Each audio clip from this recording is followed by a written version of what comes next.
Hey everyone, it's Jonathan. Welcome back to Every Version Ever. Today I'm joined once more by Jenna and Eli, and we are returning to HBO's Happily Ever After Fairytales for Every Child.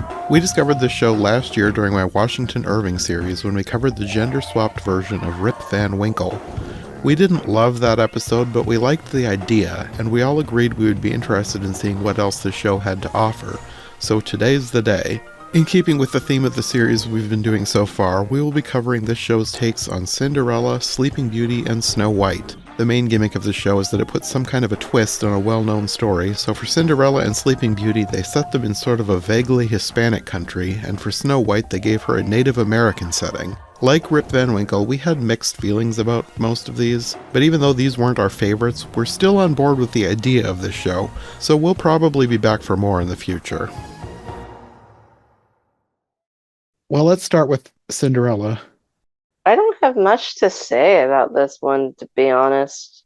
It's odd because the whole point of the show is kind of to be different than the standard, but this one was pretty standard. They didn't really do anything too interesting besides change the setting, Yeah. and they didn't even change her name. Yeah. Yeah, this one, I also don't have much to say about this one. I remember, like, it wasn't that memorable, but as a matter of fact, I'm trying to remember exactly what happened right now. I mean, it was basically the story of Cinderella, but they set it in a vaguely Hispanic nation that I don't think was ever fully identified. Yeah, that I remember. To be honest, the other one that took place in a Hispanic nation was like more interesting, to be honest. It definitely was. This one was somehow managed to not be interesting at all. I actually found the anime version more interesting than this one. Hmm. And I feel like that's a little bit mean, but I don't know. It's just kind of expecting more from it. I was bored. Yeah, I was bored. The only point where I was like, "Oh, that's different," was like when basically the king's like, "Don't murder anyone and search for Yeah. your princess." So he's like, "I'll do what I have to." I was just like, "What is this?" Okay, weird. I will also say that I think that I don't know. They seem confused on whether the prince is good at being in the military or not. Oh, yeah. Yeah, they couldn't decide whether they wanted to be good at it or whether he isn't good at it. Which I didn't really understand the point of that, other than were they like, was that played for laughs or something? Like, I guess it kind of feels like they wanted it to be funny that he wasn't that good at it, but at the same time, maybe they thought he wouldn't be as desirable. I don't know. They seem confused, so we're confused. I don't know. yeah, yeah. But it didn't really matter. Nah. And then I would say the only other thing that was kind of interesting was kind of, well, not interesting, different, was I feel like usually the prince is depicted as not really wanting to go through this ball because it's so like he thinks it's fake or something, or he's going to be bored, he's not going to connect with someone. But this one's just like, yes, I want to mingle. And I'm like, okay, Yeah. all right, that's different. So my problem with this was sort of like, okay, there was like everything that was happening in the Cinderella like episode of Happily Ever After was like not really surprising. It was like this, I expected everything. Like, okay, ugly stepsisters acting exactly how I expect them to act, evil stepmother, fairy godmother, friends, Oh, I was all. surprised by something. Oh I yeah, thought the dress was ugly. I'm sorry. I just didn't like it. the dress. I Or I don't know, maybe ugly is mean, but not as spectacular as you would think a Cinderella dress would be. I think that's how I felt because like I kind of liked the colors, but when I first saw it I was like, this doesn't feel like a gown for a party. It also feels anachronistic. I don't know what time period it's supposed to be, but like everyone else looks a little bit more historical, and she looks like she's in something for like at least the 50s or something. That's one thing that I had with all of these. I was like I get the idea is that they're trying to like put their own unique spin on each story in different cultures, but like it felt like they didn't have somebody from that culture writing this because it felt like they were just kind of throwing in a bunch of Hispanic tropes. And Mm. like I don't know what time period this is supposed to be in. It would have been a lot more interesting if there was some sort of like actual historical setting. Because like why is there a prince? Where is the set that there is a prince? Yeah. Well, that's kind of something. I watched a few episodes of this show, and like I kind of get the feeling that these are not like super detailed and super well thought out, like a Yeah. lot of the times. That's how I felt with all of these. I get a mixed feeling from this show. Like sometimes it seems like they're well thought out, and I'm like, did they have someone included from the culture on the team? Hmm. But then other times it seems like it's just making it to make it, and they don't actually have anybody involved. So I'm kind of like, I don't know. Like they kind of like strike gold every once in a while, but like not always. That's kind of what it feels like. Yeah, so I'm like, I'm not sure. Like I for the Snow White episode, I tried to look up whether there was like anybody involved from that culture, and I couldn't find anything. And you can't see anything from the titles besides like one person. So it's kind of like, okay, The feeling that I got was that they basically had an idea. They got a bunch of people for the voice cast that were maybe part of that culture, maybe, Mhm. maybe not. But then they just kind of made up their own story. This is similar to how I felt with the Rip Van Winkle one, where it was like I feel like they had good intentions going in, Yeah. but I don't know how well those intentions went and translated into a good story. That was how I felt about the Rip Van Winkle episode, and kind of how I feel about the show too, because it's like I think I said this last time. It's well intentioned, not well executed. Yeah. it's vague to me just how much like I'm not, like I'm not against diversity in storytelling. I think we need it, Hmm. but I am kind of like the show. I'm like, how much of the people depicted in these cultures are actually working on this show? That was my question in watching this, especially this one. Well, maybe especially a different one, Well, it's but kind of Cinderella an assessment, first. I think, but still, like, Yeah, no, I don't think there was anything, at least in Cinderella, that like the only thing that really made me raise my eyebrow was one of the stepsisters. They were fighting, and one of them said, "Stick a burrito in it, why don't you?" And I was like, okay, really? the only thing where I was kind of like, oh, was fat phobia towards the other one of the stepsisters. I was like, but that was pretty True, that standard. that that was a different issue, but Yeah, in terms of like cultural stuff, the burrito one made me raise my eye. yeah. I missed the burrito line, but if I had heard that, I would have thought the same exact thing. I would that's kind of iffy. I don't know about that. Yeah. And then another thing, again, like I don't know how accurate this is. Well, I don't even know what country this is for. But in the scene where the fairy godmother or her fairy madrina, I'm not sure if madrina means godmother or not, but she pulls a bunch of random vegetables out of a garden and says something like, right now they look like the ingredients for a guacamole dip. But if you look again, you'll see a carriage to the ball. And like looking at the vegetables, that is not going to make guacamole. Like there's a butternut squash in there. There was no avocados. Like, what are you talking about? It was like they just said guacamole because this is a Hispanic episode. When Yeah. when the animators are bored with the script, Yeah, I don't know. the script writer's picturing like a giant avocado, and the animators are like, that would be unrealistic. I can't do that. Avocados would be too small. Like these artists need to work together in unison. There's like miscommunication. Yeah. Speaking of artists, I don't know if you noticed any similarity to style, but apparently, I know what you're going to say. Proud Family. yeah, it's related. Yeah. The creator of the Proud Family, and I was like, oh, once I saw somebody like say that in a comment, I was like, oh, I see it now. Yeah, like Yeah. I character had read design. that last year when we were doing the Rip Van Winkle episode, but Yeah, like you don't really get that from the Rip Van Winkle episode, but as soon as I started playing Cinderella, I was like, Cinderella looks like Penny Proud.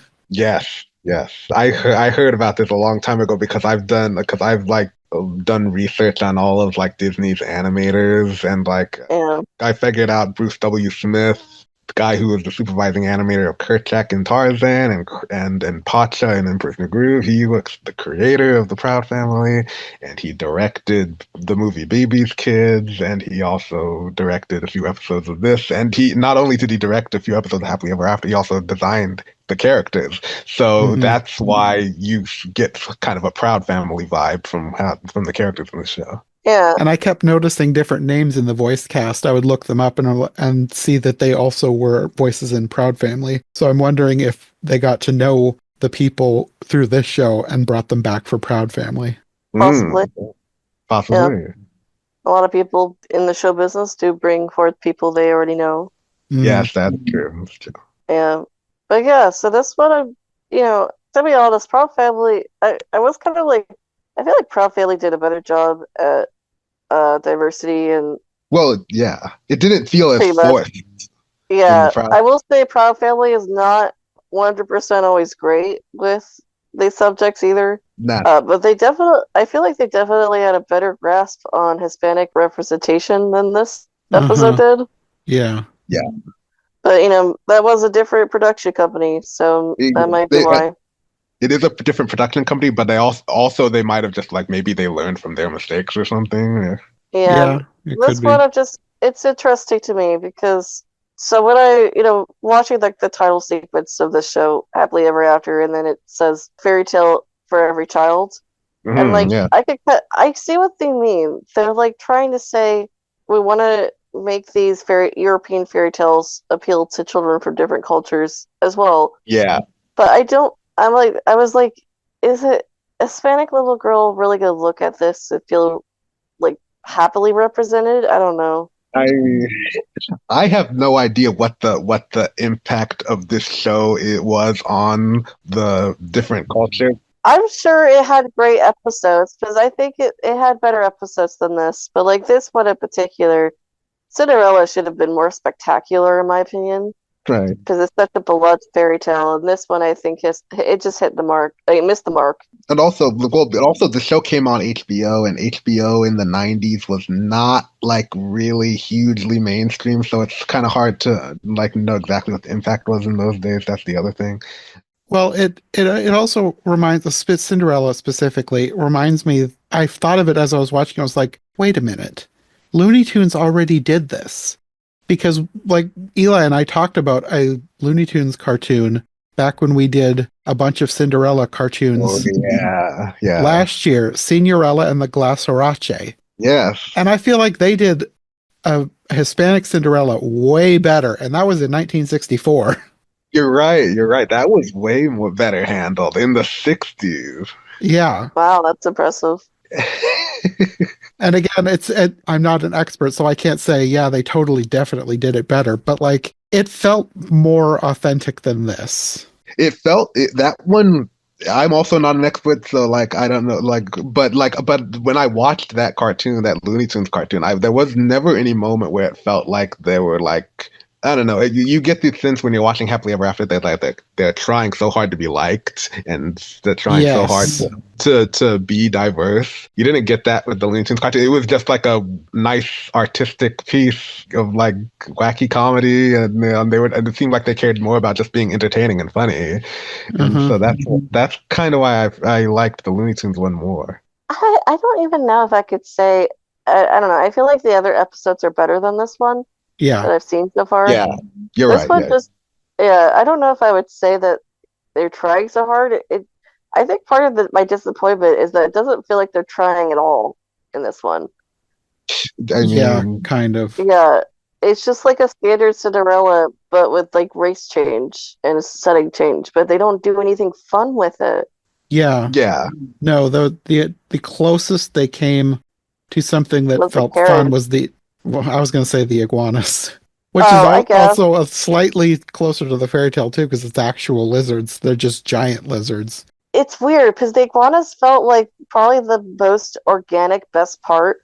Like if this idea had been extended into a whole like full-length movie, the iguanas would be probably be like a great idea to popular like sidekick characters. Definitely. But in this, I felt like they were weirdly given a little bit too much attention.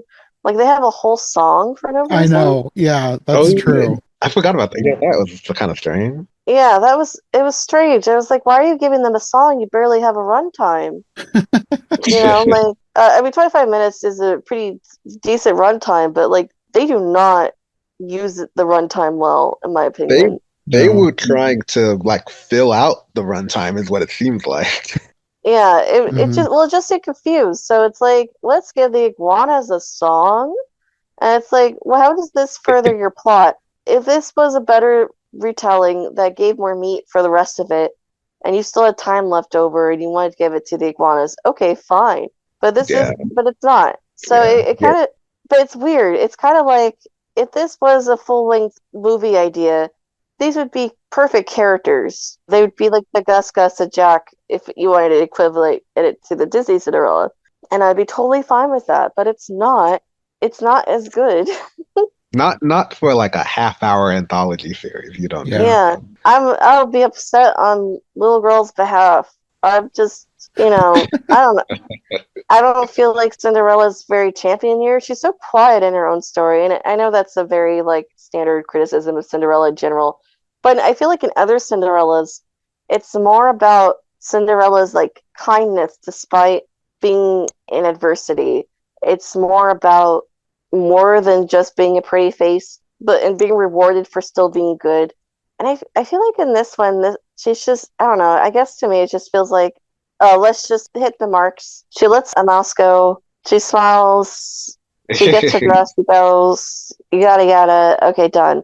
I feel nothing for the Cinderella, and I don't wish her harm, but I don't wish her well either. I mean, And I don't love her, you know? Like, no, I get what you're saying because it's like yeah, I really love the story of Cinderella. It's a good story, but like I didn't really feel the emotion or the drama of the best versions of it. Cinderella, you gotta make me love her, and that Yeah, it's all about the connection to her. because it's easy to fall in love with her because it's like she's such an easy character to feel sorry for. And yet, so if you make her boring, that's a really bad thing. And this one, she felt like she was halfway to a coma. Yeah, Yeah. she looked like she was just barely. She looked like she was dissociated. Just she wasn't there. Just instead of a iguana song, maybe they should have given her a "I Wish" song. Yeah. Like something. Yeah. And if you were a slave in your own home, I wouldn't blame you for dissociating, but still, it doesn't make for good character development. Like the key with that character, I think, is just to make her hopeful and like to make her like someone to root for, and like Yeah, that's what they need. show her being hopeful despite her hopes being crushed, Yeah, and Yeah. it. I don't know. It's weird because technically they are doing that, but I don't think it's done very well. If anything, I feel like the whole situation is played. They play more on the stepsisters for laughs than the cruelty. Maybe they were too afraid of being cruel. yeah, that's what it seems like.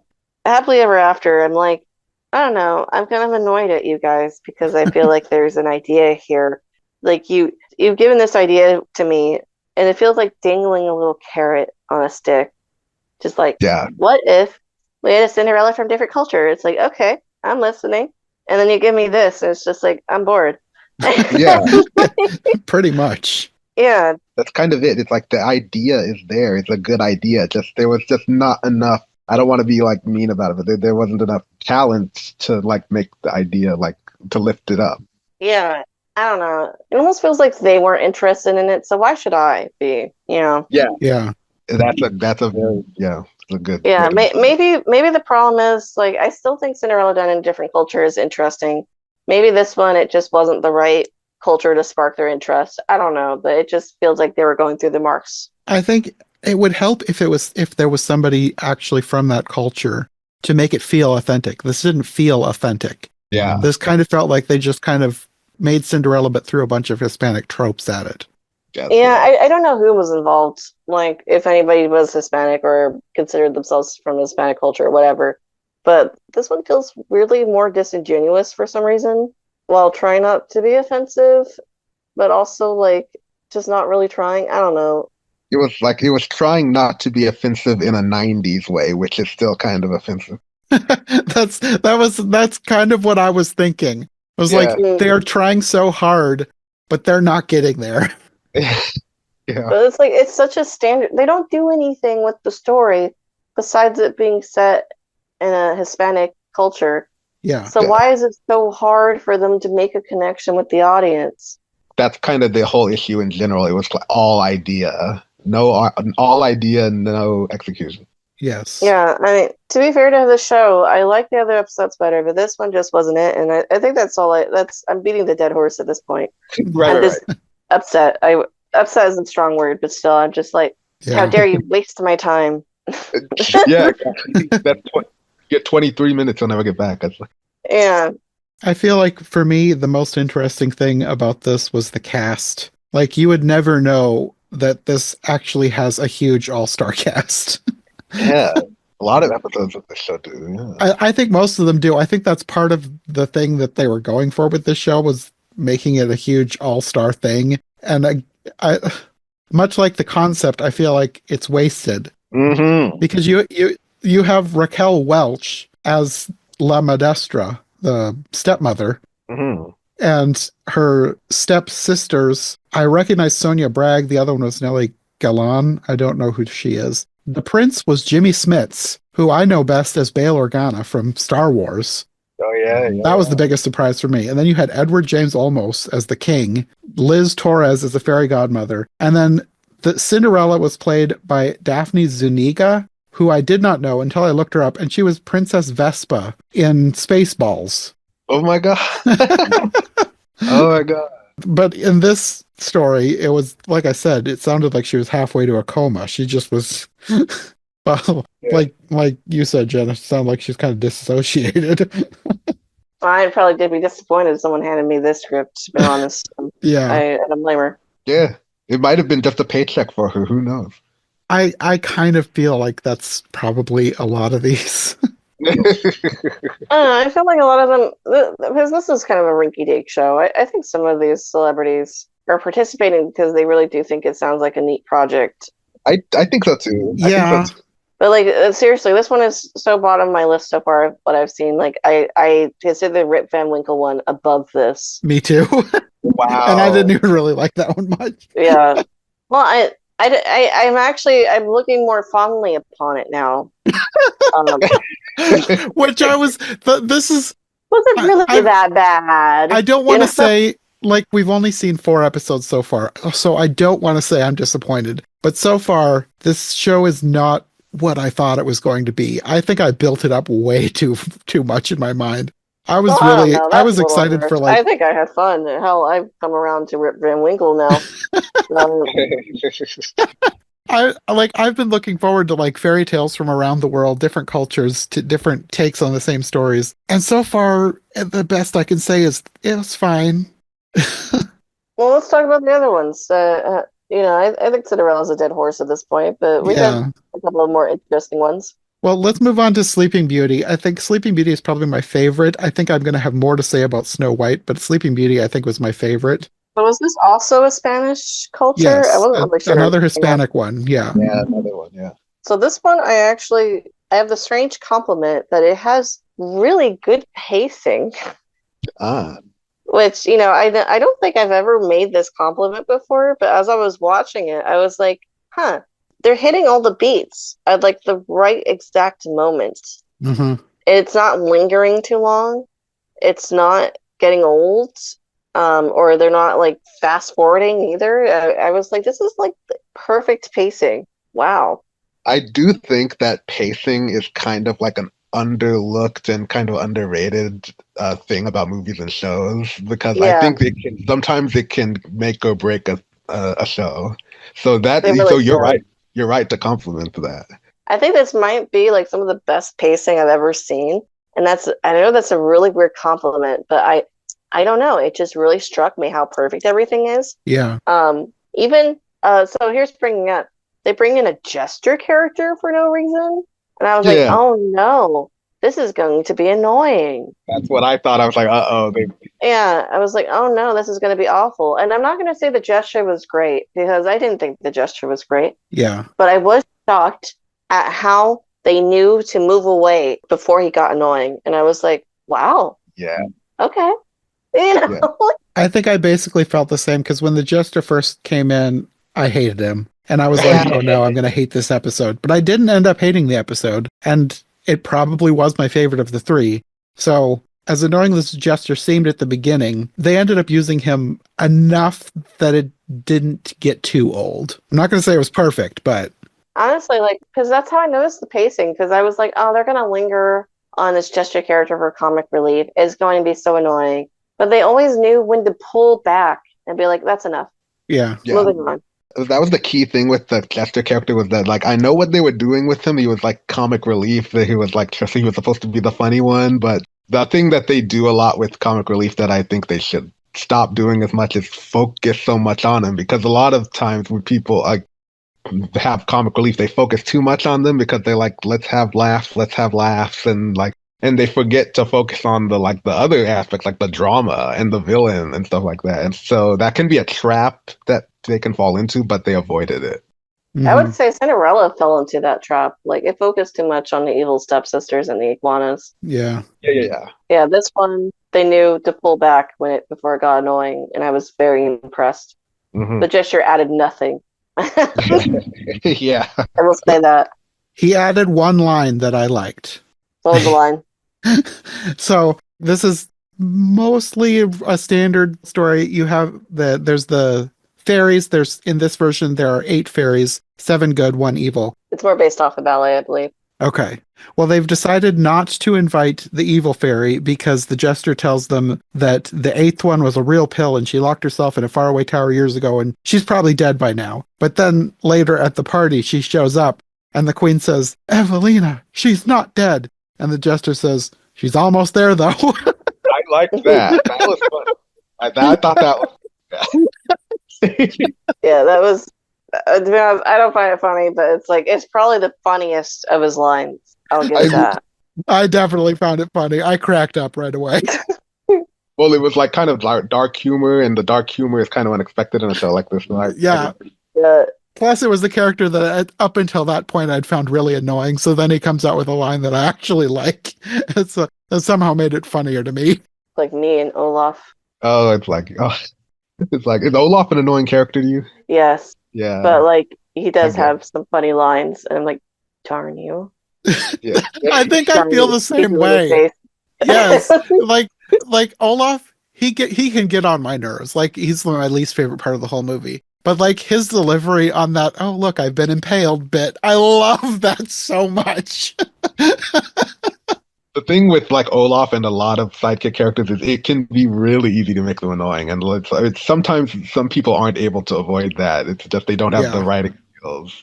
I would argue even Disney falls into that trap a lot. Like Josh Gad improvised a lot, and that's part of why I find Olaf so annoying, because I think he improvised a lot of funny lines, which were funny to them, and they are like technically funny, but then you put them in, and they get very distracting to the story sometimes. That's a problem with a lot of animated movies, actually, what you're talking about. It's funny in the recording booth and it makes the director laugh, and then when you put it in the movie, it's not as funny. It's like, it's a real thing. Yeah, like Frozen 2, sorry, spoilers. When they have Olaf reenact Frozen 1, it's not funny at all. It grinds the movie to the halt. But obviously, you know that they think it's hilarious. And it's like, oh my God. Guys, pull back. Pull back, my friend. This is when okay, fine, you do a little joke, but then you pull back out and they just keep going. So I was like, yeah. The only time this is a good one.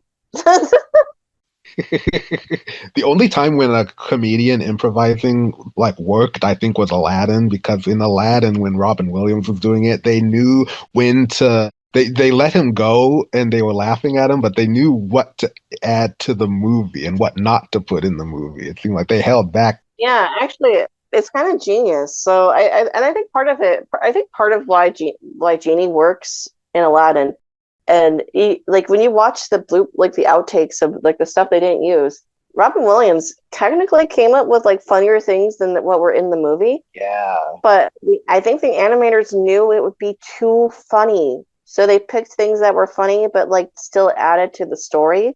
And weren't complete train wrecks to the movie.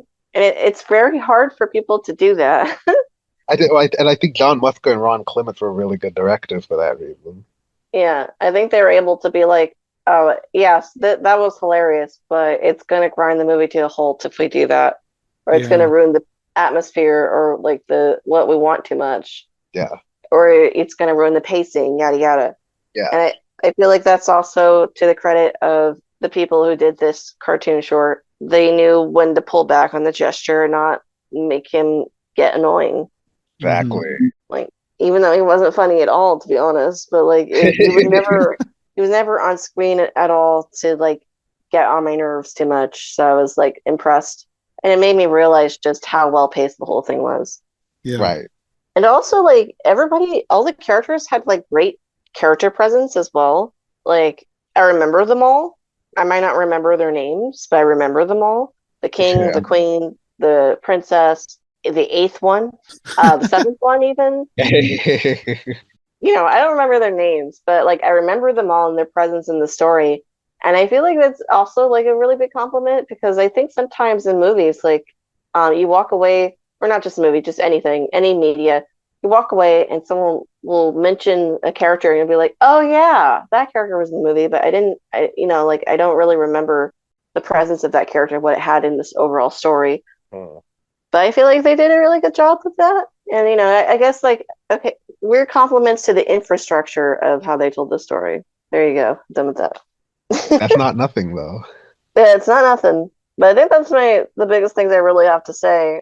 I think my other comment, I thought it was interesting that they tried to do some storytelling indirectly, that they're wearing patches on their clothing. I have that same note. That Yeah. I thought that was genius because I've thought the same thing about different versions that I've seen. It's like if you ban the spinning wheel, where are you going to get your clothes from? And I love that they thought that through and just they're having to patch their clothes together with old scraps because they can't get any new fabric in. That I liked that Yeah. too, and I was literally thinking while I was watching it, before they even showed the patched clothing, I was thinking about that problem, and I was assuming they weren't going to address it, and then they did, so I appreciate that. Yeah. I've never seen that before. I will say though, I feel like if this in a realistic, so if this was done realistically, the royalty probably would have clothing like exported in for them at least. Yeah, that's Um, how I've explained it away in the past.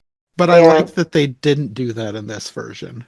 yeah. I mean, you can also think that maybe it's showing that the king and queen are still like good people because they're not like ignoring the situation that their citizens are in. Yeah. If Right. they can't afford new clothes, then they can't either. Well, the other thing I appreciated about that was that that the filmmakers didn't have to address that. They could have just done the same thing that everyone else does, but they did address it, and it sort of was funny, like just to see them all wearing patched clothes. So it was like kind Yeah. of like a nice enhancement of the story. Yeah. Mm. So yeah, I thought this was a very well done short. Yeah, as far as I was thinking as I was writing down my notes, I don't really have any criticisms as far as it as like I do with the others as in terms of maybe cultural accuracy because this one, while it didn't feel accurate to the culture, it also didn't feel like they were trying too hard. Because like especially with Cinderella, the things that I noticed that really took me out of the story was the stuff a burrito in it line, and then this looks like it could be avocado dip. You didn't get that with this, and they even mentioned at least what sounded to me authentic Mexican dishes like arroz con Mm. pollo, and I think there was others, but just the fact that they had that and they didn't just say burritos and tacos or whatever, it made it feel like somebody cared about this one, and I didn't feel like that with Cinderella.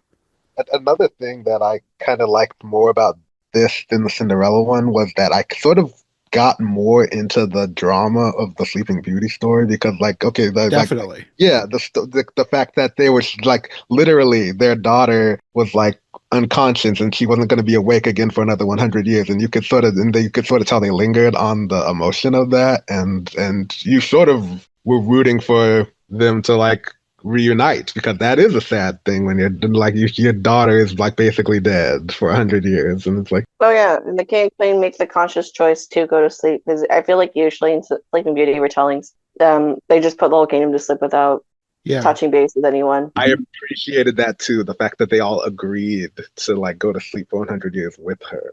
Yes. Yeah.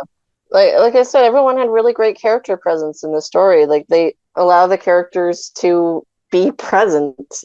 They want to go to sleep with her because they love her so much. Yeah. And I feel like you could also like give the princess time to be loved as well, and like you make more of a connection with the I forget her name in this one, Rosita, in this story than you do with Cinderella in her story. Even though I would say in this one she's not the only star of this story. Like everyone's kind of the star of the story. Yeah. Which is really good. Which is really good if when you have a large ensemble and like all the characters feel like no one feels pointless. They all feel like they have their place in the story. That I appreciate. Yeah. Yeah. Even the jester, who was kind of annoying at the beginning, he didn't feel pointless by the end. Yeah, I did wonder if they put him in to kind of be like the king and queen aren't purposely being mean to the eighth fairy. It's because they trusted what he said. Yeah. Mm-hmm. Which, like, I kind of like, was he really necessary? But like, he still had a role in the story, so I can't get too upset about it. Yeah, I mean, he didn't seem like completely necessary, but he also wasn't. He didn't drag the story down, so that was He good. wasn't pointless. I'll give him that. Yeah, Yeah. I think they probably put him in as comic relief, but they made it feel like he needed to be there. It didn't feel like he was crammed in. yeah. Yeah, he's part of the story somehow. He has a place Yeah. in the story. Yeah. So yeah, this was one of the better ones that we saw of the show. If they were all like this, I think it would be fine. Yeah. I'm hoping more in the future will be. Yeah. If we're lucky. Yeah. Mhm. Before we move on, I have to mention the cast because, again, for whatever reason, this is a star-studded cast. Mm. And there were a few people that jumped out at me. I was like, oh, wow, I can't believe that. Ricardo Montalban was the king. I thought I recognized him. Like, the main thing that I know him from is he's Senior in Kim Possible, which I loved Kim Possible growing up. So I just love having him in something. He was also the Light King in Alice Through the Looking Glass in 1966, the weird TV production.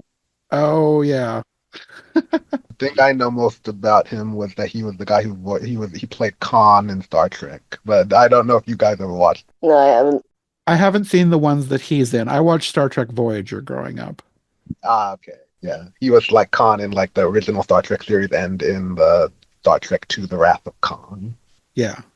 I'm not very surprised he's in this. He likes to be in things, it seems like. I think the one that surprised me the most is who played the queen. It was Lucy Arnaz, the daughter of Lucille Ball and Desi Arnaz. Oh, didn't know that. That was the biggest surprise for me.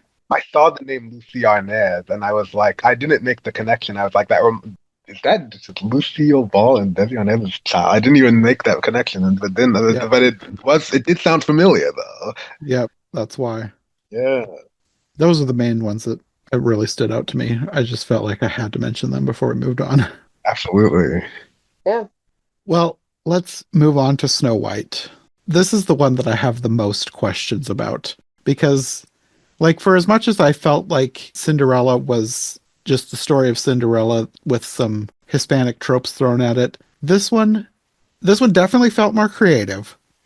However, is it authentic? I have some serious doubts. That's kind of where I'm at, but I will say I really liked this one, and I feel kind of bad for liking it because I don't know how authentic it is. That's kind of how I was feeling too, because I liked some aspects of this, but then at other times it just felt like it was putting like white people's idea of Indian mysticism on it, like almost to not like the same. Again, like with Pocahontas, I have no idea how much they twisted. Like I know that there's no like magical talking trees in Native American mythology, but the whole thing with like the magic mirror being a portal to the spirit world, I was like, that does not feel. I have never heard of this concept before. Not that I'm an expert in any way in Native American culture, but also there are so many different Native American cultures. This just felt like a weird mashup of a bunch of ideas from maybe a bunch of different Native American cultures. Well, I think I did look it up. There was one that it was supposed to be based off of. At least Snow White's family, or White Snow's family, was supposed to be based off of. I don't know about Sly Fox's. What did you think, Eli? What was your thoughts?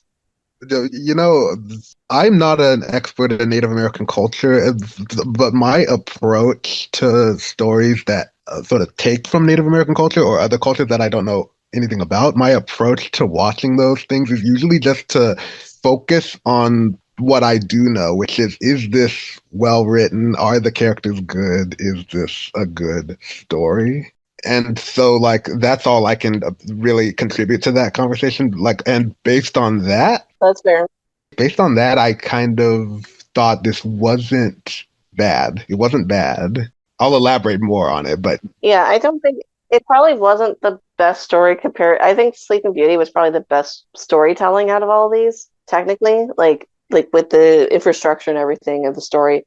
But I felt like, cautiously, I'm gonna say, not accounting for whether its depiction of Native American culture is authentic, but I thought it was interestingly done as a story, and I'm gonna cautiously say it was a good story. Whether yeah, it's a good depiction is an entirely different matter. right, exactly. But I don't know if I would say it felt offensive. It didn't feel offensive to me. There's But, one I'm part not. there's one part that stood out to me as potentially very offensive, but Mm, it is partially because I knew who was doing it. Because one of the things that when I was looking through the cast, one name jumped out at me, Buffy St. Marie. And I was like, isn't that the lady who for decades pretended she was indigenous and then it turned out she was lying the entire time? oh no. Yes, that is who it is. And she was the voice in the mirror. And as soon as she started singing the vaguely Native American-ish sounding I song, it just felt like a racist caricature. And I don't know if it's because it was, or if because I knew going in that that's who was doing it. So it colored my perception of the song. Either way, the way it was like mixing the chanting with the words did not feel authentic at all. So That's that fair. that was like the biggest thing that brought this down, was knowing that she was in this and that she But was did this they spiritual know? presence. That I don't know, because a lot of people were fooled by her for many years. However, there was accusations going back to the 60s, like people saying she's not who she says she is, but people kind of ignored it. And I don't know, you just never know who was ignoring it and who truly didn't know. Because like one of the people that was bringing out the accusations against her in her own family, she was blackmailing them. Like, Mm. Oh my so God. I don't, it's one of those things I just don't know. And you never know if the people who put her in this were doing it because they knew that she was a big star who allegedly had Native American roots and they wanted that for the story. I want to give them the benefit of the doubt, because as far as I could tell, like everybody else that I could find, like looking up, I think the vast majority of them were actually Native American. So I'm going to give them the benefit of the doubt and say that they had the best of intentions and they weren't. If they had known, I don't think they would have given her this role. That's what I assumed too. Yeah, because that part was the most specific part that just felt like, if not racist, then borderline racist. But again, I don't know if I'm feeling that because I knew who it was. I think though you do. I think you do. I totally understand what you're saying, and I think it is horrible that she has lied and she got into this. I didn't recognize her name, but now that you talked about her, I think I recognize who you're talking about. Mm-hmm. But I am going to also say that if we take a step back to this time period of, when was this made? 1995. Yeah. I think so. I'm It was not mid saying 90s. research was impossible, but it was a lot harder to Yes. do research and Yeah. way easier to get away with things until what, the 2010s? Like around the thousands when the proliferation of the internet and stuff like that. Yeah. Yeah, so I don't know. I would give the creators of the show the benefit of the doubt if she's advertising herself as authentically Native American, that most people are, I think most people are naive in the sense of, why would you lie about doing that? And we tend to believe people, which, maybe Mhm. we probably shouldn't blindly believe people, but we do tend to. Well, with her, like when I first saw her name, I was, even just her, like for me, I'm willing to give some people the benefit of the doubt because I know a lot of people are told, like by their grandparents, that they have ancestry that could Yeah. be traced back to different tribes. So I assumed going in that that was her case. It wasn't until I started like looking into her. This is before I watched this, just reading about her, and realizing, no, she fully made up her story. Like, she claimed to have been adopted. She claimed that she was stolen as a child. Like, she made up a whole thing that was completely false. So, Yeah, like I have a feeling that even if somebody that was in the production team of this knew that there was a question, they probably would have just assumed that it was something that she was ignorant herself on, like she had been told by somebody growing up. But it doesn't seem like that's the case. From all accounts, she fully lied about everything. And I don't know enough about her or the casting process of the show for me to Yeah. really make any assumptions about it, any of this. Yeah. but I would assume they didn't realize. No, yeah. No, That's what yeah. it's the 90s. Like, how there's not it's not like they can fully vet. Like, even today it's almost impossible to fully vet people, but it would be a lot easier today than back then because we have the internet and could look up somebody's history and things that they've done. And this is why I always try to judge art on the art and nothing else because of stuff like this. Yeah. Yeah. Should we talk about the actual storytelling itself then?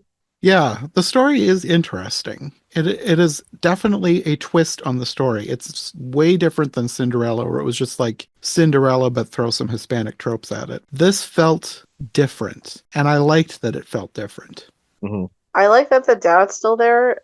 Yes. Like I've seen other Snow Whites where we see the mom before she dies, but usually the dad is either. I guess there's been some Snow Whites where the dad's still there, but there's usually some reason why he's not engaged. This one, he's still like there actually, Hmm. and it's more because Sly Fox is like manipulating a situation. I don't know. I liked it. It was interesting.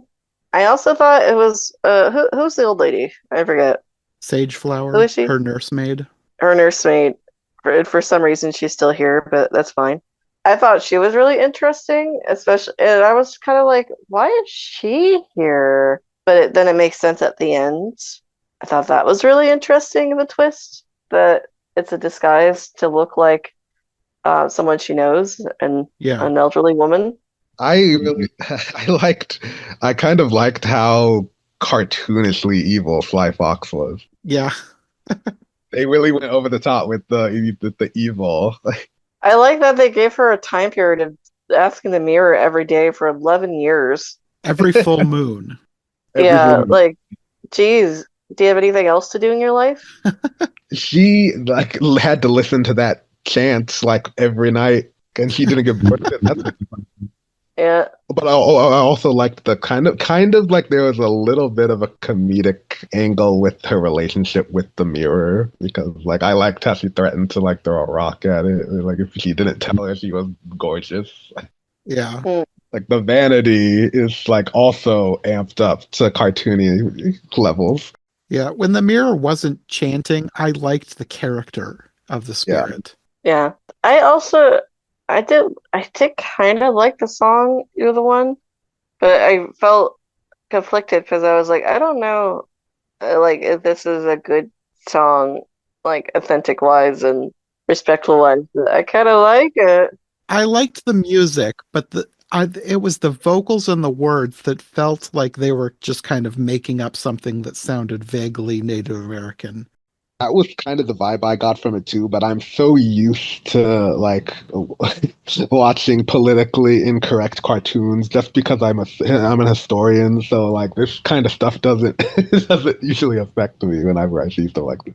Yeah, it's not like I was offended or anything because like I'm not part of the culture to be offended or know whether or not this is offended. It just stood out to me as something potentially, I don't even know if problematic is the right word, but just it didn't feel like it was well researched. It felt like they kind of just did it to do it. It did make me wonder about like for instance, Disney.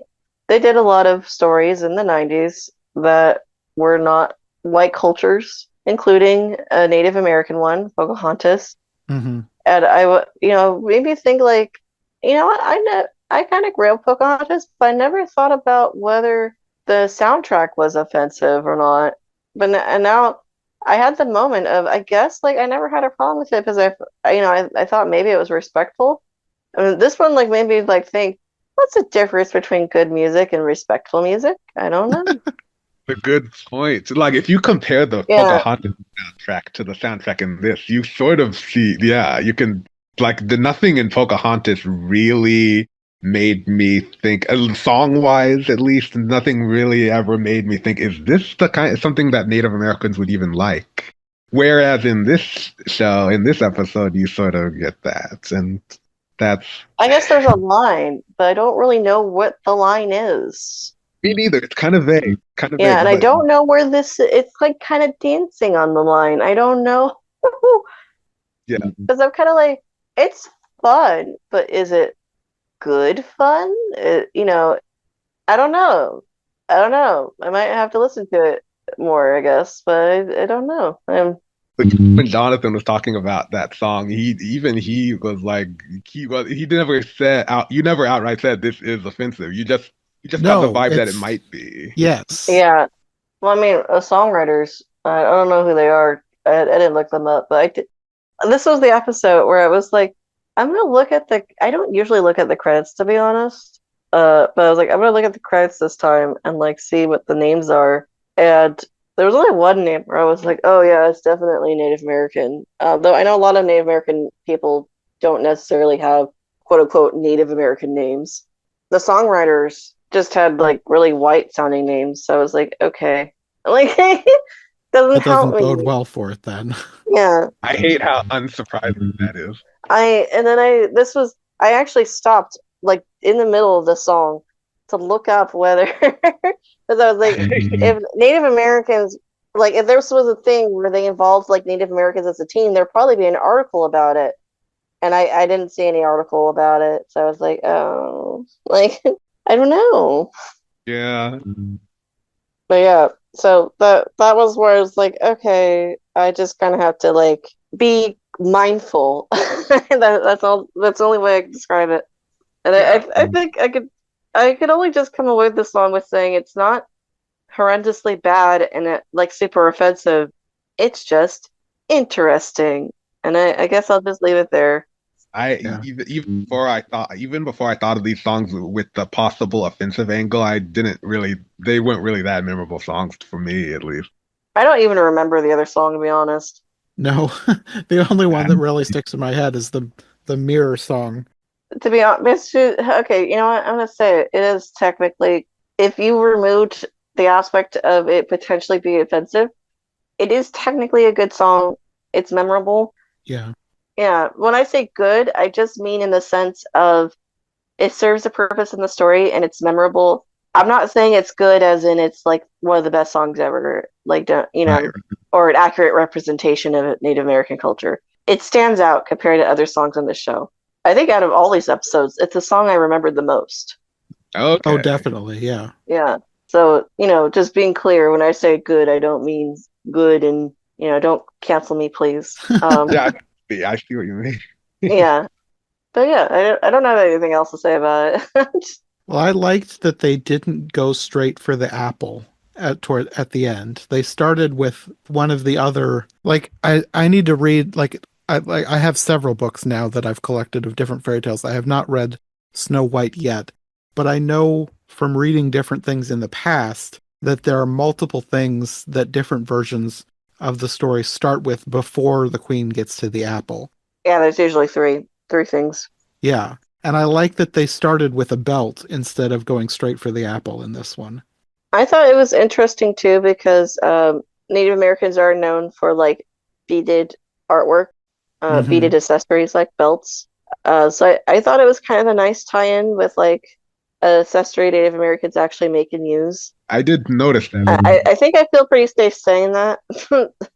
I mean, yeah, I did notice they tied the way that she tried to kill her to to Native American culture almost, which is kind of a nice, like actually kind of a weirdly nice angle because it was like, oh, they really did something creative with it, and they tied it back to the reason why they're making this in the first place, which is to make a Native American version of Snow White. Yeah. Yeah, to be honest, I kind of wish they just kept it because then it was like, oh, Apple, boring. I was thinking maybe they're not going to do the apple because they just killed her this way, but no, they introduced the apple, and I was like, oh, there it is. They're going to do the apple. Yeah. I wish they would have stuck with just the belt because, like, depending on when this takes place, I don't think an apple is even historically correct I because don't know. I don't think apples were even part of the Native American culture. They didn't get introduced until the No, apples are not native to North America. Oh, interesting. Okay. Yeah. because, like, I don't know if, like, everybody knows about Johnny Appleseed bringing apples across the land, but I don't think he was like the first person to bring the apples here. But I think he is one of the reasons why the apples were spread as far as they were. I'm assuming that this takes place several hundred years ago. So I don't think the apples are correct at all. Well, I mean, you could argue that maybe it's not super ancient, but then it's kind of like when did it take place? I mean, if an apple is in the story, then I guess apparently it must not be ancient. But like, what did they intend? Yeah, this is where I feel like they've kind of like it's not the same as Cinderella where they just took the story and then threw some Hispanic tropes at it. It feels like a weird mishmash that doesn't quite make sense. Yeah. Because like if it is in the time period where there would be an apple, then I don't think that the various tribes would be roaming like they are, and like I don't even know how accurate it would be to join two tribes with a marriage contract like this. That also feels vaguely European, not Native American. I don't know that for sure. It just doesn't I feel like don't know for sure. I feel like it's possible, but I don't want to say anything definitively, so that's where I'll leave it. I do think, though, that a lot of Native Americans were still settling around for a while, because you have to keep in mind America wasn't fully colonized immediately. yeah, that's true. I suppose there could be some like we're putting way too Yeah, much thought about the timeline based on an apple, but yeah, yeah, that is technically could be true, I suppose. I mean, yeah. we're thinking about this more than the people who made it. I Yes, think. definitely. Which I think we Well, I do mean, with a lot if of we're gonna things. be technical, Sly Fox outfit is like way too modern. It looks more like modern Native American, if anything. Yeah, I Yeah, wondered about that. I noticed that too. I was like, this doesn't seem like something someone in this tribe would wear, but I was just like, yeah, it's this show, so why would I expect like accuracy? I just accepted it like blindly. Yeah, but I don't know. Like at the same time, if a authentic Native American told me this version of the story, I was like, yeah, there was an apple. I wouldn't question it being an apple. Like I would just be like, okay, whatever. I mean, if anyone can teach us about this, it's a Native American. Like, Yeah. But I don't know. Because fairy tales can be a little anachronistic themselves. Because they're in a sense they're kind of timeless and they evolve over time. But like, yeah, in this case, I'm kind of like it's not a Native American telling the story, so I don't know. I don't know. here's the thing: I usually am more forgiving of inaccuracies in stories than other people. I don't like to like yell inaccurate. This should be canceled or whatever like that because I am sort of like my main focus is like I said earlier, it's the story, and but I also don't like to look to fairy tales and works of fiction for a history lessons. And no one else should either. Oh yeah. That's true. I mean, I can enjoy. For me, it is case by case. It depends on the thing. In Yeah, this, that's fair. I don't really care about the apple not being accurate to earlier time period. But like in other cases, it could be. I could appreciate accurateness because it indicates a level of care. Well, you are right that it is a case by Yeah, case basis. There are some things that are more offensive than other things. yeah. In this case, if anything, I'd say the most offensive thing about the apple being here is more that it was kind of interesting when it was the belt, and I think it would have been more interesting if it was different things that were more tied to Native American cultures, or if it was just the belt. Yeah. But The people who yeah, made this show, maybe they were thinking, "Oh, let's make it instead of a poison apple, let's make it a poison corn cob instead." And then they thought maybe, maybe that would be too offensive. Maybe then they settled on apple or something like that. yeah, I don't know. Maybe they wanted to do something different, but they just chickened out. If anything, I think the most offensive part to me as a fairy tale enthusiast of like, if you're gonna do multiple times, you should do three because three is like a magic number for some reason. Three would have been good. I think that would have been better, but like I don't know. Maybe they were just like, let's wrap it up. The animation is expensive. I don't know. But I'm like, they spent a lot of time with the dwarves on this one, which I guess going on to that, I thought it was kind of neat that the dwarves are mining for turquoise. Yeah. I don't know if that would be offensive or anything, Nah, I mean, but I thought it was interesting at the very least. I think they were going for like a regional thing there because this seemed like it was supposed to be like southwestern and turquoise is a Yeah, thing down there. So I think that's yeah, what that they were makes going sense. for with that. Yeah, and it was interesting. They certainly had interesting names. They're kind of more minerally, I guess. yeah. Though I noticed that they had traits kind of like the Disney dwarfs, but like not exactly like the Disney dwarfs. Like we have Smelly Sulfur, who's smelly.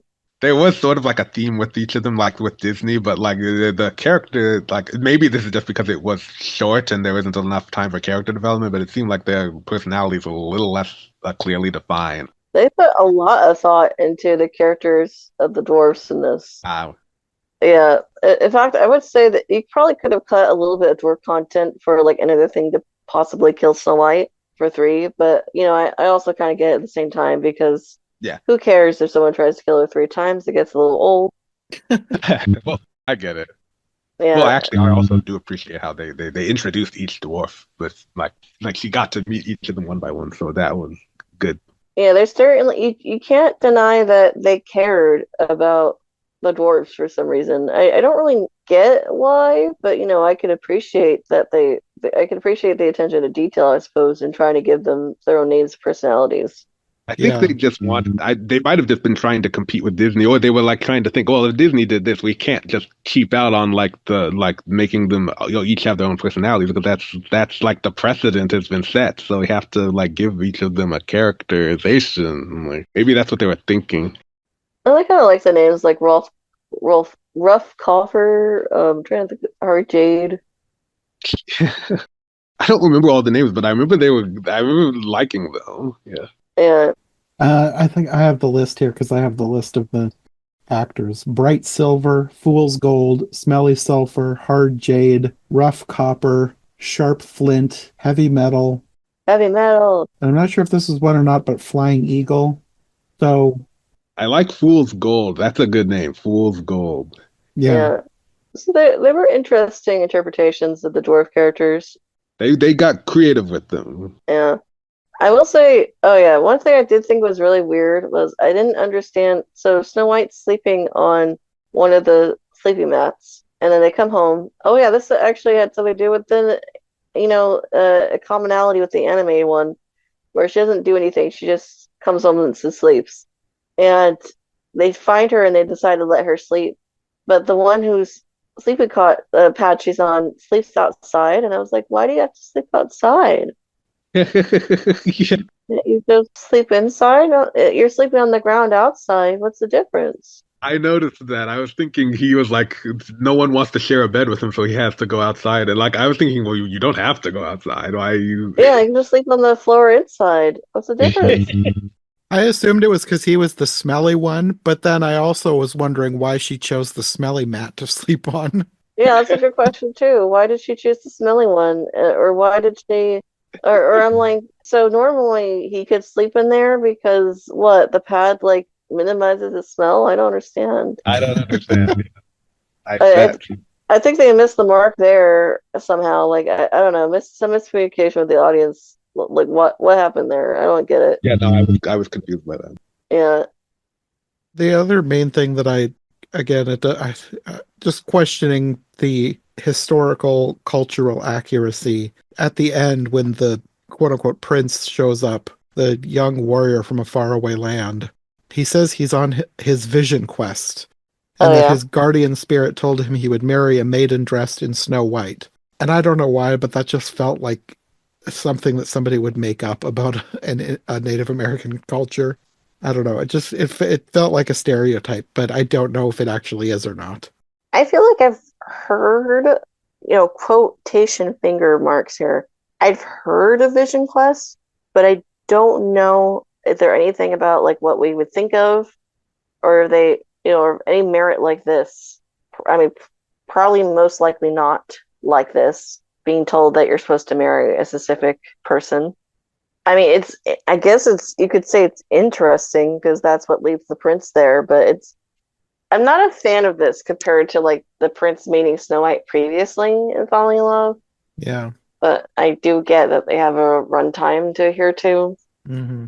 I get what you're saying exactly. I felt the same way. Like, okay, it seems kind of like, I mean, it's not surprising in the sense that every Snow White story ends with the prince kissing her, so we expect it and everything. But like, it felt like in this story, it could have been set up better because it was like almost like he came out of nowhere. I will say I did note this down. I enjoy all the other Snow White stories. The dwarfs are like, we're going to protect her corpse. Oh, the prince, yeah, okay, go ahead. This one, they're actually like, heck no. Who are They you? were protective. They were sort of like, Yeah, they actually protected her. Kind of sweet. yeah. Yeah. Yeah. And then the prince proves his worth. The quote unquote prince proves his worth by moving her out of the way when crystal quartz almost lands on her. That I appreciated that because then he was like, okay, now I like you because you just saved her life. So that was probably the idea. Yeah. Oh, that's another interesting. They crystal quartz instead of glass. Yeah. Yeah. Yeah, that was another creative touch. Yeah. Yeah. I liked the creativity of the scene. It's just the whole thing about the prince having a vision and his guardian spirit told him, like, that just felt very inauthentic to me. Like that could potentially be like some kind of inauthentic, like Yeah. white person version, like version of what they think it Native American is. Like that could very well be. Yeah. Yeah. I think it's an interesting idea. I probably, if I were doing a Snow White and if for some reason I couldn't make it to the prince met her earlier, maybe I would do my own kind of like he had a prophecy to send him here or something. But yeah, in Yeah. this, it does feel like it could be potentially, what's the word I'm looking for? Insensitive, Yeah. to Native American culture. But I think it's an interesting idea in itself. It's just the way it's being used here is where I'd be kind of like, I don't know. Like if you were just watching this without any knowledge of Native American culture and you were just basing this story off of just is that a good story device, then you wouldn't think it was bad. I would think it would be an interesting story device if for some reason you don't have enough time to have Snow White and the prince meet beforehand. Yeah, exactly. I 100% prefer them meeting beforehand. Yes. I also don't know how much research goes into this show or how much they Yeah, care. I don't know. Again, this is kind of I would say overall, I enjoyed this episode, but it's the one I have the most, like, I don't know how much research went into it. A lot of Yeah. effort went into this episode, a lot of creativity, and it shows. And I could definitely appreciate kind of the more artistry, I guess, behind it, I guess. Yeah. But yeah, that's the only thing I'm kind of like iffy about is like the sensitivity and respectfulness that is involved. Because it doesn't seem like to me that they had like a team of people who actually know the cultures being involved. You sort of just get that feeling. Yeah. The most interesting thing about this episode to me was just the fact that like I rarely ever see cartoons or animated films about Native Americans that like aren't centered on like a white character or focused mainly on a white character. It's just like it's an all Native American cast. That just seems like something you even today rarely get. Yeah. But that shouldn't be the most interesting thing about it. The most interesting thing about this should be the writing and the characters and like the drama, but like it isn't to me. This is just like it's not bad. I said at the beginning this isn't bad. It's just I didn't think it was that memorable. I thought it was pretty memorable, even in the frame. So taking away the Native American aspect of the story, which is, to be honest, the most interesting part about it. But even just telling the story of Snow White, I thought it was pretty well done. Even though you know the story of Snow White, you still got into it. It sounds like. Yeah, I felt like it was engaging, and I think the story devices being used were well done. I like that we see Snow White's mother before she dies. I like that her father's still there. He's just been given, a bad hand at a second wife. I like that there's an older woman as well, because I feel like a lot of Snow White stories, it's kind of unexplained how she was able to be taken care of in these situations with an evil stepmother alone. I see. Yeah. Or even like how does she know how to cook and clean without somebody showing her? Because definitely the queen wouldn't have shown her. Right. So and in this case, the grandmother, I'm just gonna call her the grandmother character. I know it's the nurse, whatever, but the nurse doesn't really make sense to me in this context, but whatever. We're just gonna call her the grandma character. I think it works very well that it's used again later in the story. I like that they reintroduce the trial and error essentially of the original fairy tale. Maybe it would have been nicer of a nod to have three, but two is fine. I think what makes it work better than the original fairy tale. So in the original fairy tale, it gets really annoying because the evil queen does something, Snow White doesn't learn from it, and then the evil queen does it again, and Snow White still doesn't learn from it. It's just by pure dumb luck that Snow White is saved each time. But I think in this case, they made it work because so the queen originally comes to her in a disguise, but not someone as Snow White trusts. And Snow White actually does learn not to trust strangers. And they even actually have a dwarf stay with her for safety. And the only reason why the dwarf leaves the second time is because Snow White recognizes the person she's disguising as, and the dwarf believes that she's safe with her then. Yeah. So I think it was an interesting way of reintroducing the different attempts back in that actually like work and doesn't make you hate Snow White. Yeah. But I feel like in the original fairy tale, you could be like, okay, she deserves to die. Bye-bye. Yeah. But in this one, you can't be mad at her because the evil queen is disguising as someone she knows. Right. The evil queen's also not stupid or sly fox, whatever. She doesn't try doing the same thing over and over again. Oh yeah, we totally missed talking about shapeshifting because they introduced that as well. Yeah, I liked that aspect. The idea of her entering the mirror in order to become something else, I thought was Oh a yeah, cool very twist on the Alice. story. I like that, and I like that. I know I was going to say looking at it without Native American, but I kind of like that they have the shapeshifting because shapeshifting is. I know that's a big component in a lot of Native American myths. But back to just it as a story, I like that they didn't have enough time to introduce the prince to Snow White before, but they have a reason for him to be there, even though the reason might be insensitive in the way they tell the story. But like as a story device, I think it's a good idea to have a reason for him to be there. I like that he's actually given a purpose to save her, Right. besides beyond just kissing her. Yeah. So yeah, I think as a storytelling Snow White, this is actually really solid storytelling. It's more just the customization of it to Native American, which draws it more into question. Yeah. Right. Yeah. Everything you're saying. Yeah. Yeah. The story is told well. There are things about it that work well, and that it seems like the people making it actually did try, and I appreciate all that. It's like, so I see what you're saying. Yeah. To be honest, I think I like and the Snow White one's good, but I think it's my favorite just because I do think the storytelling itself is solid. But yeah, it's not without questioning or criticism. And I think that's kind of where I would end my analysis of this episode. It's just solid storytelling in itself. I just question the authenticity and whether, it's offensive or not. But it's not like outrageously offensive that even I could tell. Oh, yeah, definitely. Yeah. Yeah. It's not bad. It's like it could be a lot worse. So I would be interested to hear someone who's natives actually like commentary on this. Yeah.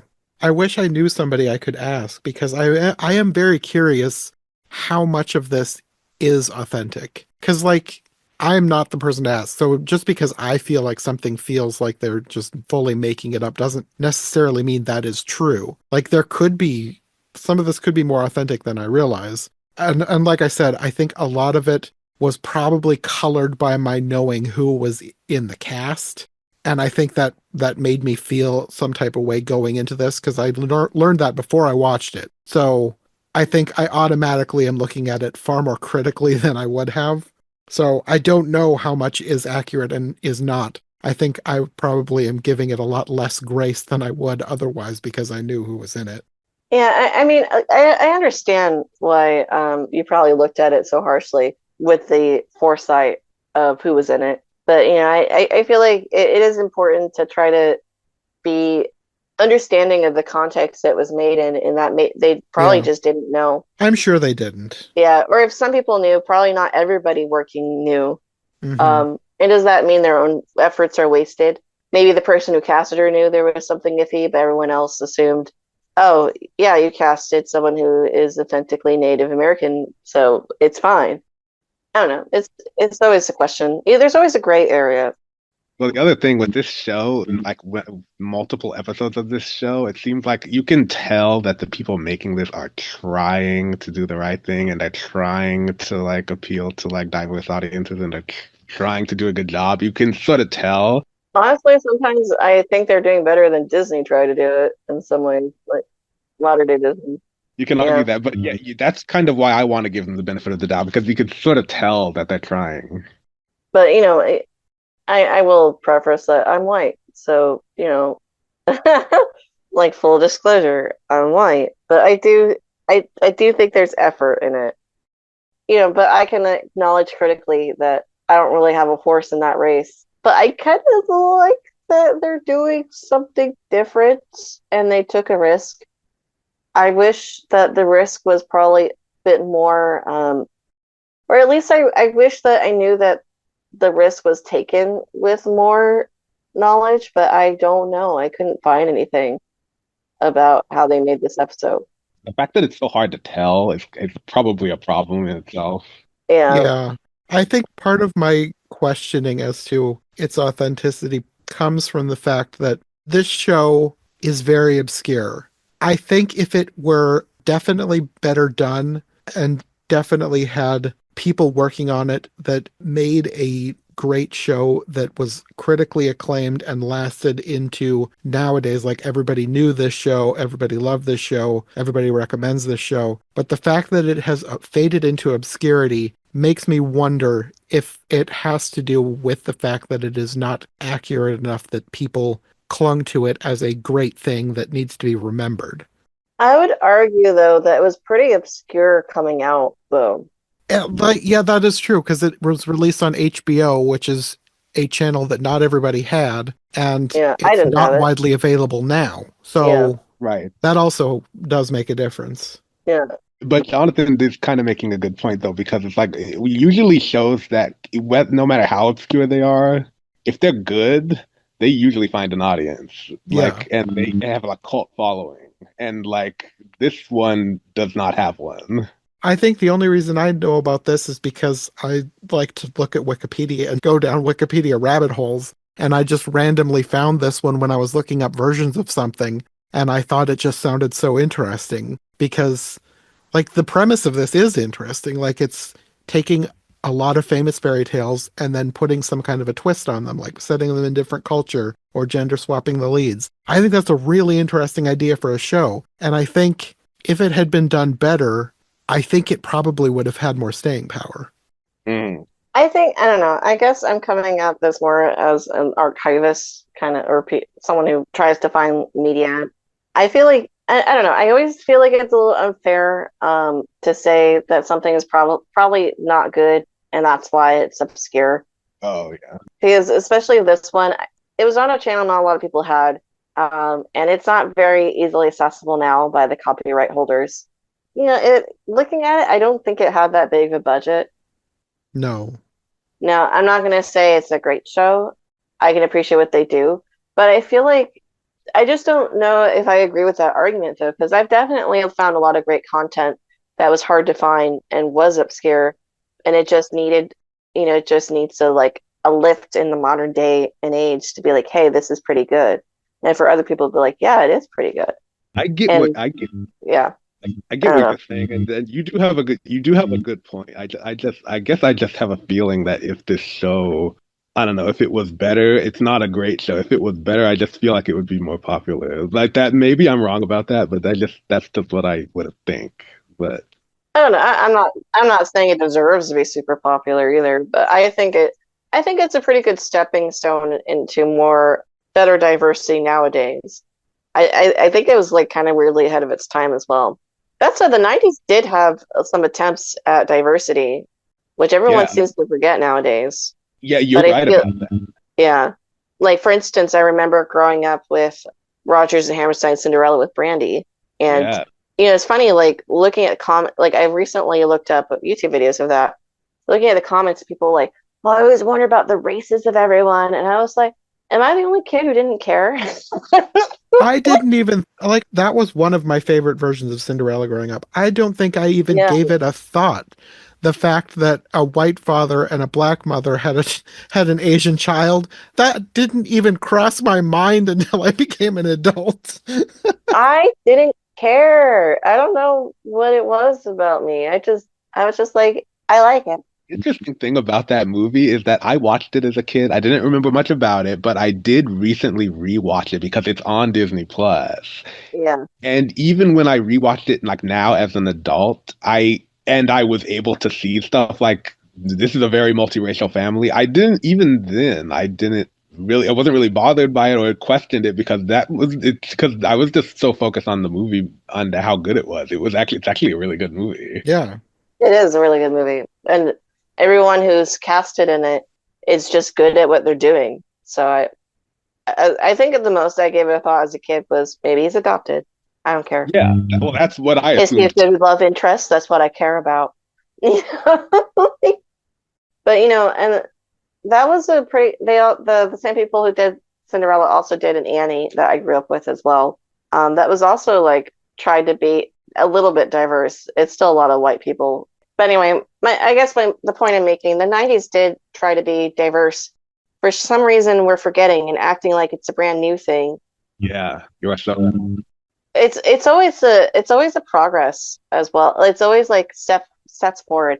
I feel like now we're prioritizing more of having people of these cultures that are trying to represent being able to speak in this media that is supposed to be for them and about them, which I think is the right step forward. But I do think in the 90s there were a lot of like pitfalls of them not having voices in the community participate. Yeah, so I think this is a stepping stone. I'm not saying it's great or it's great work. I appreciate that it was trying to be different. the nicest thing I can say about this show, at least based on the episodes I've seen, is that I appreciate what it's trying to do. And Yeah. it's not being mean about it. There's like kind of a wholesomeness in a way. Like Yeah. even the line about like the line that gave you pause about a burrito. At least for me, I don't know. Maybe someone else would be like, actually, that was like super offensive, Jenna. I don't know what you're saying, but I like at least for me, I'm like it's not that bad. I don't think they're trying to be offensive with it. It seems like for the most part, for what they thought they were doing, they were trying to be sensitive. You can argue whether they succeeded in that or not. I'm sure that they weren't trying to be offensive. That I know. Yeah. I mean, And yeah, I don't know. I think the show's okay. I'd be interested in seeing more. It did okay for the time period, the context, and what they were intending to do. yeah, and just to be clear, I don't think it's a bad show. I think the creator did better with Proud Family later, but even that wasn't Yeah. perfect. So far, the show is more of a mixed bag for me. I haven't gotten to the point where I can say whether I liked it or didn't like it. Like it's some parts of it I have liked, some parts of it I have had questions about, but it's nothing has so far been definitely bad. So I am curious. I would like to watch some more. I'll probably next time I get to like when I branch out beyond some famous princesses, we'll have to come back and watch some more slightly more obscure fairy tales. I am curious to see how well they do some different ones. I'm up for it. Invite me back. Yeah, we'll definitely have to talk about some more. And I hope there'll be some that like I'm not going to expect them to like involve somebody from the culture. I kind of feel like they probably won't, but I'm hoping that they'll as the show goes on, they'll do a bit better job because this is still the first season. Like all of these were taken from the first season of the show. So I kind of feel like the Rip Van Winkle one was made later, wasn't it? see, that was season 3. Yeah, so it feels that one actually. I was like, I'm getting a brand new appreciation for the Rip Van Winkle one. I kind of was too. Yeah, it felt more polished. Yeah, definitely. Yeah, and that's also a weird one where it's like I can't really they casted a lot of like feminists and women activists, but I couldn't tell if they were involved with the actual story writing or not. Yeah, I got the same vibe there as I did here, where it was like you can tell they're trying, but I don't know how much of the writing was contributed to by somebody who definitely knew what they were writing about. Yeah, whether they're being consulted or not. Yes. Yeah, I look forward to seeing more. Yeah. It'll be interesting to see what else there is in the future, because there are others that I am curious about, and we'll have to figure out what else to talk about, because there's more that will hopefully be better. I'm curious about Beauty and the Beast. I think that one, just the pictures I've seen, it looks really interesting. And I know that there's I think there's a Chinese Princess and the Pea. Like, there's ones that I'm really curious about, and I'm really hoping that they'll turn out to be really good. But I think a show like this would be worth revisiting nowadays, if they could get voices from the cultures involved. Definitely. I wish that somebody would do a show similar to this. Disney, if you want to do Loke right, this would be it. Not that you will, but this would be an interesting thing to actually do. Yeah. I feel like a show like this is ripe for a streaming service. Like, consult the right people, get writers from the cultures that you're trying to represent, make them feel authentic. Don't feel like it's just a bunch of tropes that everybody recognizes, like burritos and whatever. Like, make it feel authentic. And I feel like this is a great idea for something that somebody could do a new version of. Yeah, I agree. Okay, well, I think that's all we've got to say about Happily Ever After for now, but I think we'll probably come back to this in the future, because there's quite a bit more of this show that we could talk about, and I hope that we'll find some gems in the future. Yeah, well, we'll be back. 100%. Okay, well, until then, do you want to let people know where they can find you if they'd like more from you, Eli? Yeah, I'm mostly on Twitter. My handle is at eJunkie2014, and I also have a blog where I actually write bigger paragraphs and actually can go deeper into like subjects like film, TV, and video games. And that blog is called ejunkiblog.com. Okay, and Jenna? I'm Phantomwise on YouTube for Alice Wonderland content, and for anything else, usually like fairy tale-ish things, that will be Love Get to a Fairy Tale on YouTube. Okay, well, we will probably see you back here in the future for some more fairy tales. Looking forward to it. Thanks for listening to Every Version Ever. If you enjoyed this episode, make sure to subscribe and follow my co-hosts as well. My Linktree and all of our links will be in the description below. If you want more of my content, all my podcasts are available on YouTube as well as most podcast platforms. If you enjoyed this show, check out one of the other podcasts or check out my Patreon for bonus and extended episodes you won't find anywhere else. We'll be back soon with another brand new episode, so thanks for listening and we'll see you next time.